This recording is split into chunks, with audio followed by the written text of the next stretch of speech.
Good evening, I'm Jeff Frent, and welcome to Lloyd Hall, a working plantation over 180 years old, located on a remote bayou in Louisiana. Lloyd Hall has a long legacy of espionage, war, murder, unrequited love, and of course, ghosts. So what secrets will this plantation reveal? Find out next on Unexplained Haunts 3. There is something here. It's moving. It's moving towards you. Over there by that china cabinet or bookcase or whatever. What actually happens on a paranormal investigation, from its beginnings to gathering and examining evidence, when we come back to the anatomy of a ghost hunt?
A paranormal investigation starts with finding a location, and do we have a dandy, Lloyd Hall. Originally scouted as a location for MTV's Fear because of its rich and violent history. Near Alexandria, Louisiana, in a remote part of Rapides Parish, sits a grand home that was almost lost forever, Lloyd Hall Plantation. The story of Lloyd Hall goes back nearly 200 years to its builder, William Lloyd. He was supposedly one of the famous Lloyds of London, was the black sheep of his family. And they supposedly paid him a fortune to leave England, never to return. And when he left England, they totally disowned him by name. They made him spell his name with one L. Lloyd ended up near Cheneyville, Louisiana, where he established Lloyd Hall Plantation with the help of 60 slaves, growing cotton and sugar cane, which is still grown on this very land. But despite a new location, Lloyd continued his old ways. But as he lived here, he was still being the same old mischievous self as he was with his own family. Lloyd managed to anger a band of Choctaw Indians who attacked the house. The home still bears scars from that attack. The tips of the arrows are still in the dining room door from where the Indians attacked the house. But the angry Choctaws would soon become the least of Lloyd's worries. But during the Civil War, he was caught up between the Union and Confederate soldiers as a double spy. William was playing them off against each other, going from one camp to the other. And they said when the Union discovered what he was doing, they hung him for it. Story goes, hung from his own oak trees. And although the oak trees which now line the drive of Lloyd Hall aren't original, it seems William Lloyd had a hand in their replacement. My dad planted these oak trees, and it took him 3 plantings. They all died every single time. He said that he got a glass of, Jack Daniels and went out on the porch and said, "Now, Mr. Lloyd, I'm not going to plant these but one more time. Please let my oak trees grow. And they grew. But William Lloyd isn't the only casualty at Lloyd Hall. William Lloyd is said to have had a niece, Inez, who was engaged to be married but was left at the altar. And they said she was so upset when he refused to marry her that she threw herself from the third-floor window of this house, committing suicide. Then there's the story of a Union soldier known by some as Harry Henry, who was caught hiding out in the third-floor attic after the Civil War had ended. And when Harry was discovered by one of the women when they went to the attic to get something, they struggled over the gun that he had. And when the gun went off, Harry was killed. And legend has it that the family buried the soldier's body under the home to hide what had happened. And although it's not known if a body has ever been discovered under the house, there is evidence to this day of the death of Harry Henry. And there's bloodstains on the third floor. Also, there was Sally Boston. Sally was a slave nanny that lived in the house with her family, but died very mysteriously. She would hide the soldiers out and help them get away. And they were thinking maybe Sally was poisoned. Following the tumultuous period during and following the Civil War, Lloyd Hall was eventually bought and sold more than 20 times before the Fitzgerald family bought the property in the 1940s. By then, Lloyd Hall was a shell of its former self. Found chickens and goats and sweet potatoes and hay, everything that one would expect in a barn, which is what this had been used for quite some years. So the restoration began, and the owners say continues to this day. Lloyd Hall was eventually turned into the Fitzgerald family home and is now a top-rated bed and breakfast. Anyone who tells you that they own an old home or historical home are not quite telling the truth. These homes own us, and we are here only by, courtesy of them. And by them, some think they're speaking of the spirits who seem fond of letting people know they're still around. And then we knew that somebody was trying to let us know in those strange ways that they're here. So why on earth would someone go searching for evidence of ghosts? Find out from someone who makes her living at hunting ghosts when Haunts 3 returns.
Some search the world for evidence of ghosts, while others consider the ghosts part of the family.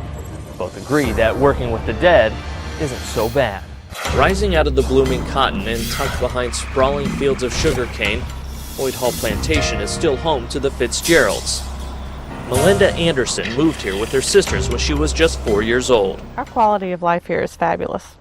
Melinda returned home several years ago to run the property, which is now open to the public. We do tours and bed and breakfast and daily tours and motor coach tours and special events. Anderson says she realizes how lucky she was to grow up living in Lloyd Hall, even if her playmates weren't all living.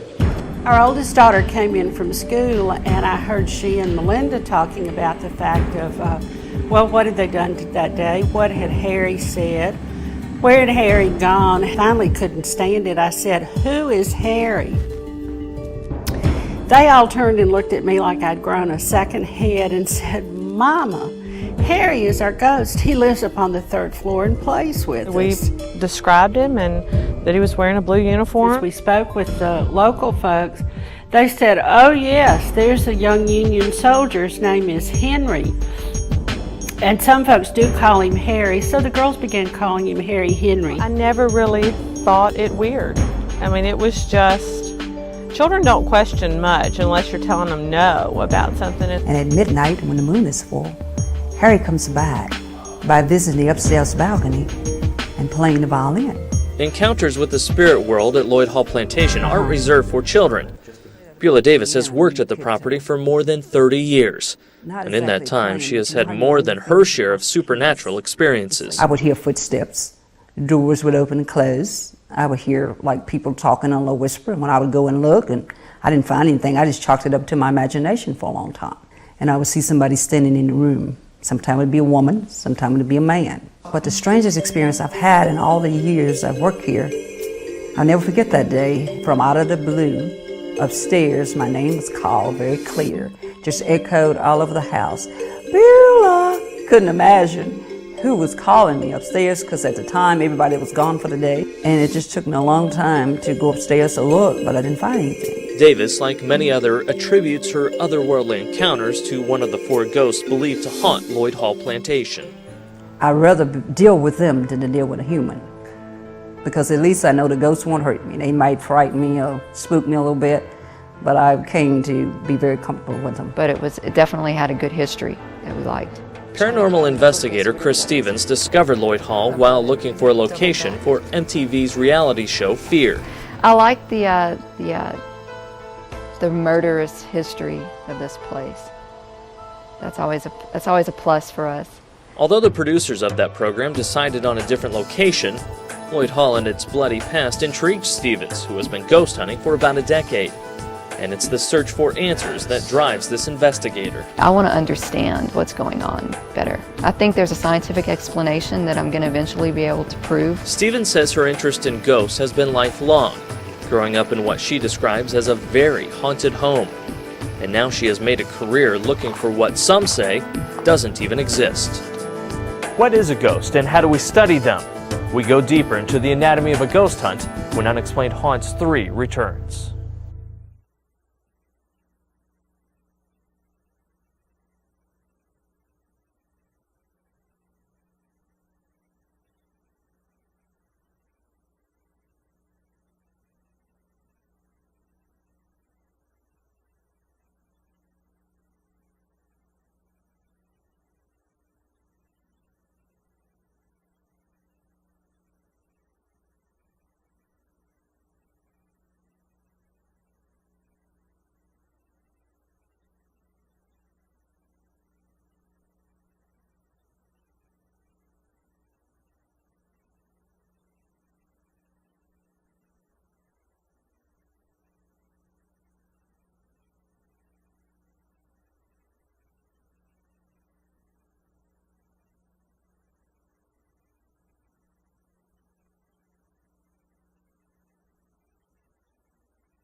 Before beginning a paranormal investigation, research may reveal why a place may be haunted. Gathering proof, however, requires technology, scientific deductions, and an open mind. It's one thing to tell ghost stories or even recount a personal experience with the supernatural. It's another thing to prove the spirit world exists.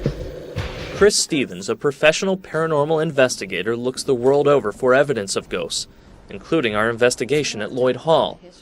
And they say seeing is believing, so Stevens, along with unexplained investigators, start by taking digital pictures, lots of them. I took about 600 photos, digital photos of this place. The investigation started inside, but quickly moved out into the night.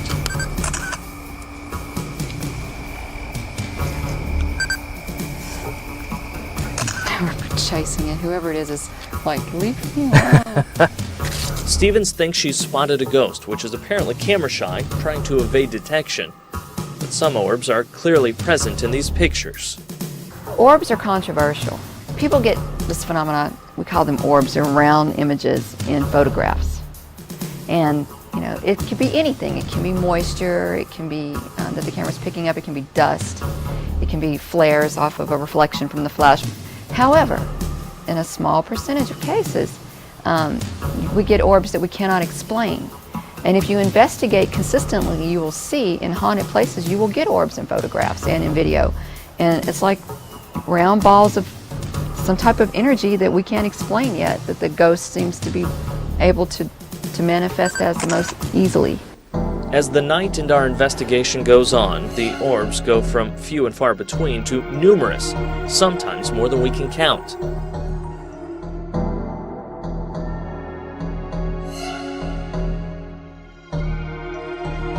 Much of the orb activity was concentrated on the second floor. Check out this series of pictures taken on the upstairs balcony, the same spot where some people have claimed to hear a ghostly violin play. Just inside, we run into one of the most intriguing phenomena any of us has ever encountered: the sweet smell of perfume. Not uncommon, except there was no explanation for its presence, Kind of creepy. or the fact that the scent moved around. Is it back?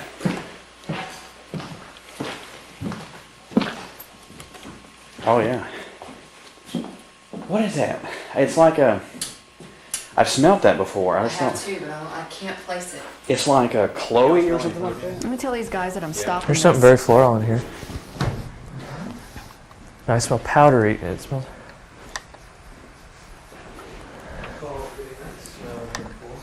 Wait, it was real strong. It kept moving. Yeah, because it's not where... When we were in here before, it was like a... Stand right here. Ooh, like Chloe perfume or... Yeah. Come walk right through here. Yeah, that's right. Now it's... That was one of the cooler things that happened here. I have smelled, ghost scents before at other places, but never as strong as we did here, and we were able to actually track it, follow it from room to room, which was also really neat, and back that up with photographs of phenomena. It's the strongest I've ever experienced. I've had like in that area, Okay. Yeah, I'm getting it also. Aroma at times, like loud perfume or smell, like I said, of food, different smells. It was a very strong, very sweet floral smell. I'm not sure what flower or perfume it was, but it was really neat. The visual evidence linked to the strong smell of perfume is that of orbs. Big clusters of orbs all in one room. It's unusual to have clusters of orbs like that, clouds of orbs inside a building. I've gotten that in cemeteries and stuff like that, but when I investigate a structure, I'll get one or two solitary orbs. Besides orbs, there are other phenomena professional ghost hunters like Stevens look for to determine if a location is haunted. Ectoplasm. Ghost hunters, paranormal investigators use ectoplasm to refer to the ghost mist. Then there's vortices, which seem to be like energy tornadoes almost. I'm not sure where that fits in. Those seem to be more associated with poltergeist hauntings or hauntings involving small children. Most ghosts don't seem to be able to manifest as an apparition. No apparitions here, but our investigation is still young. We continued on the third floor near the spot where soldier Harry Henry allegedly died. I'm going to close your door. Producer Rick Garner and photographer Rob Ruffin are attempting to close an entrance to one of the eaves of the house, with little success. We headed back past a second entrance to the eave of the house, one which I had personally closed and locked just moments before. Yeah, I latched this one earlier. Okay. Well, it's just unlatched. I just latched it back. No, it didn't. I just latched it back. It was unlatched. I swear it's when I came up here. I'm just letting you know. And I latched it. I just latched it because I had to push it with my knee to latch it. And it's tight too. I can't unlatch You have to push it with your knee to unlatch it. I just latched this. And it went smoothly. Well, Now I can't No, I walked up here and it shut. It just went, it slid over. And then I pulled it up and I thought it was odd that the latch went up. We have no logical explanation of why this door, closed and locked just minutes before, was sitting wide open. But this isn't the first time one of these doors has opened on its own. And he and I went up to the 3rd floor, and we were standing there talking. I was telling him the ghost story, and just out of the blue, just like you would take your hand, the latch just came open, just like you would take your hand and slide it open, and the door flung open in front of both of us. To wrap up our night of ghost hunting, we set up several cameras to record what happens inside Lloyd Hall Plantation after we go to sleep. And if you're the type of person to easily scare, you would not stay in this house. A house this old is bound to creak a little, but on this 2nd floor camera, placed just outside the room with the perfume smell and the orb clusters, we hear an odd thumping noise. Not once, but several times.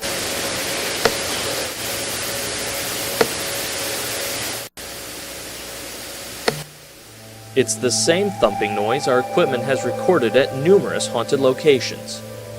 You can hear the footsteps, the doors open and close, and you walk in some of the rooms and you can feel the presence almost like chill come on and goosebumps break out. This camera, which is set on autofocus, for no apparent reason, tries to refocus, although nothing that we can see has moved in the shot. Watch again. Proof of a ghost in this hallway? Probably not, but added with all of our other encounters in Lloyd Hall, it's definitely intriguing. So is Lloyd Hall really haunted? Final thoughts from our paranormal investigator when Unexplained Haunts 3 returns.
Clusters of orbs. The sweet smell of perfume that wasn't really there. And a closed and locked door that wasn't closed or locked. Any of this phenomena by itself isn't terribly compelling. Put it all together and a convincing case can be made that Lloyd Hall Plantation is truly haunted. Paranormal investigator Chris Stevens likes what she saw. definitely proved to me that this place is haunted. I know they're real. I'm no longer trying to prove to other people that they're real, but I want to understand what's going on better. The history of Lloyd Hall is a good place to start. William Lloyd was said to have been hung from one of his own oak trees for being a double agent, while his niece Inez supposedly leapt to her death after being jilted by her fiancé. And soldier Harry Henry, possibly killed by a bullet from his own gun after being discovered hiding on the 3rd floor. And finally, the slave nanny, Sally Boston, who died mysteriously, some say by poison. But a violent end to one's life isn't a guarantee for a ghostly afterlife. I don't think violence is necessarily part of the equation for ghosts. Ghosts seem to be dysfunctional personalities, people that are obsessed with something or at the mental state when they died that they weren't able to accept the fact that they were dying, or there's a reason why they're still here. Here, I'm not sure why the ghost is still hanging around. We knew that somebody was trying to let us know in those strange ways that they're here. They are most appreciative of the good care that we've given their home, and so they've taken good care of us. I definitely want to come back and set some equipment up in that room and some motion sensing equipment and see what else I can get. And it never has been scary to us, ever. It's definitely a good start, definitely. I'm looking forward to furthering my investigation here. I definitely believe. The anatomy of a ghost hunt from beginning to end. Location, backstory, players, investigation, and most importantly, evidence analysis and conclusions. We've shown you that looking for paranormal activity is more than just going inside an old building. It takes patience, experience, and the willingness to believe that when you're alone, you may not always be by yourself. In Search of the Unexplained, I'm Jeff Wrendt.